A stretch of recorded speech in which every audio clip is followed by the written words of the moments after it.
Hello, and welcome to today's message. In this video, we'll be diving into Romans chapter 12 verse 9, a powerful verse that speaks to the heart of Christian values and relationships. Let love be genuine. Abhor what is evil, hold fast to what is good. Let's take a few moments to unpack this scripture and see how it can apply to our daily lives.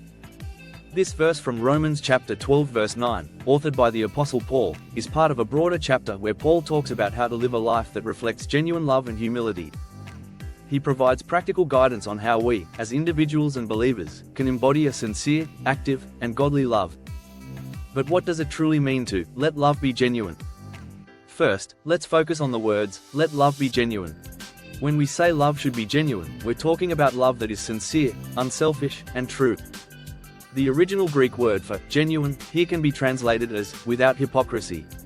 Paul calls us to practice a love that isn't just a show or a means to gain favor. It's the kind of love that comes from a deep, pure place, a love that sees others as valuable, regardless of whether we're getting something in return. Genuine love, as Paul describes it, has no hidden motives or selfish ambitions.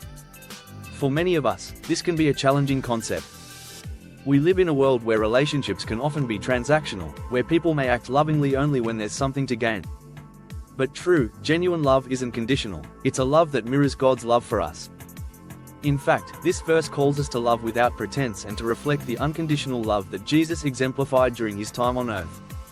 Next, we come to the phrase, abhor what is evil. This part of the verse reminds us that our love shouldn't compromise our principles or values. To abhor means to have a strong dislike, almost a hatred, for something. In this case, Paul is urging us to deeply reject or turn away from anything that is evil. It's not just a casual disapproval, it's a deliberate choice to separate ourselves from harmful actions, attitudes, or thoughts. This is especially relevant in a world where we're constantly confronted with temptations and negative influences. We're reminded here that true love for God and others involves distancing ourselves from things that could harm our relationship with Him or lead us away from His truth. To abhor evil means to be mindful of our choices and to actively avoid behaviors that contradict God's teachings. It's a call to keep our hearts pure, and in doing so, we also honor God. Finally, Paul tells us to hold fast to what is good. Holding fast means to cling to stay firmly connected with. In this context, we're encouraged to actively embrace and seek out what is good, righteous, and pleasing to God. It's about living with integrity, kindness, and compassion in everything we do. To hold fast to what is good means to intentionally surround ourselves with things and people that uplift our spirit, inspire us to grow, and bring us closer to God. This can mean nurturing relationships that reflect godly values, engaging in activities that promote love and justice, and focusing on things that uplift others. It's about letting goodness be our guiding principle and letting it shine through our actions, words, and decisions. So how can we apply Romans chapter 12 verse 9 in our daily lives? 1. Be intentional with your love. Start by evaluating your motives. Are you showing kindness because you genuinely care, or is it out of obligation or self-gain? Practice love that is selfless, patient, and kind, even when it may not be reciprocated. Small acts of genuine love can have a huge impact on others. 2. Reject negative influences. Pay attention to the things in your life that don't align with your values. It might mean limiting exposure to certain media, avoiding gossip, or setting boundaries with people who encourage harmful behavior. Remember, true love doesn't tolerate what is wrong. 3. Embrace goodness. Fill your life with positive influences.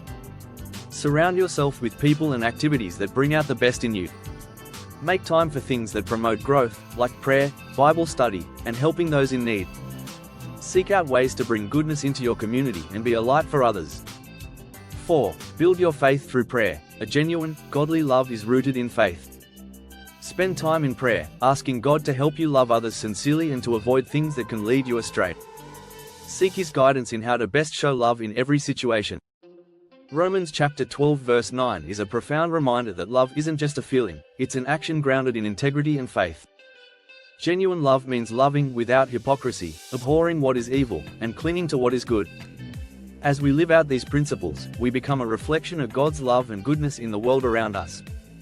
As you reflect on this verse, consider the ways you can bring genuine love into your life today.